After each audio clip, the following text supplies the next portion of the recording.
Today we're discussing fatigue. What do you do when you're tired, either in one day or you feel like you're tired all the time because of lifestyle changes, like maybe you just had a baby or you're working third shift. But in the other case, your energy level is getting low. What do you do? Well, number one is I'll tell you what not to do. And what not to do is to stop training in any way, shape, or form. It's that whole dreaded all or nothing mentality that is so incredibly toxic.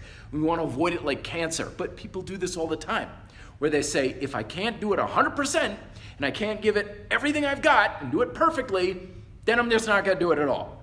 That's ridiculous. That's like being stuck in rush hour traffic going 2 miles an hour and thinking, all right, I'm just going to pull to the side of the road and I'm just going to sit here and I'm not going to drive anymore at all.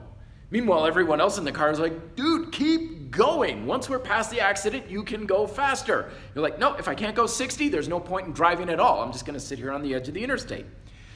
But that's exactly what happens when we take a break from our workouts and training. Instead, we want to use whatever we can with the energy that we have. If you have a little energy, then you do a little bit. If you have a lot, then you can do a lot. But it's natural for your energy level to ebb and flow throughout the day, throughout the week, throughout your life.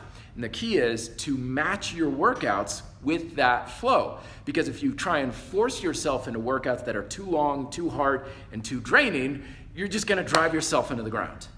But at the same time, if you're like, I'm just gonna take a break or hardly do anything, when you're ready to go gangbusters, you're holding yourself back. You're screwed either way.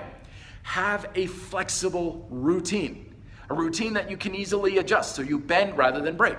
And there's a number of ways I recommend doing that. One is just cut your volume down. If you're feeling tired and you're like, I just don't have it today, then instead of doing 5 sets, for example, do 2, do 1. You know, a lot of times when people come to me and they're like, I don't have any energy today, I feel like crap, I'm like, we're gonna do 1 set of every exercise you do. Because usually, at the end of that, they've done like 5 different exercises and they do 1 set. If at the end of that set, that last set, they're like, I still feel like crap. I'm like, all right, get out of here. You're probably better off taking it easy today. But they still accomplished something. They still kept their momentum going and their consistency in training. Usually they're like, now I'm starting to feel better. I'm like, all right, let's do it again. Let's keep going. And they're like, yeah. And they leave feeling better than they did before. But in either case, they're still moving forward.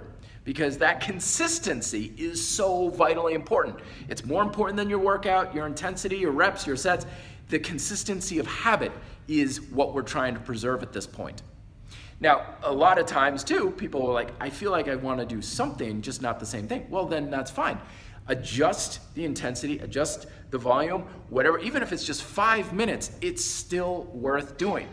So bend rather than break during times of fatigue and when you're not feeling 100%, whether it's a day, a week, hell, even maybe a year, because I promise you, times are coming when you're gonna feel really good and you're gonna have a lot more time and energy and everything and you're gonna wanna go 1,000,000 miles an hour, but then you're gonna have to make up all that lost time and build up your motivation and everything that you took from your break.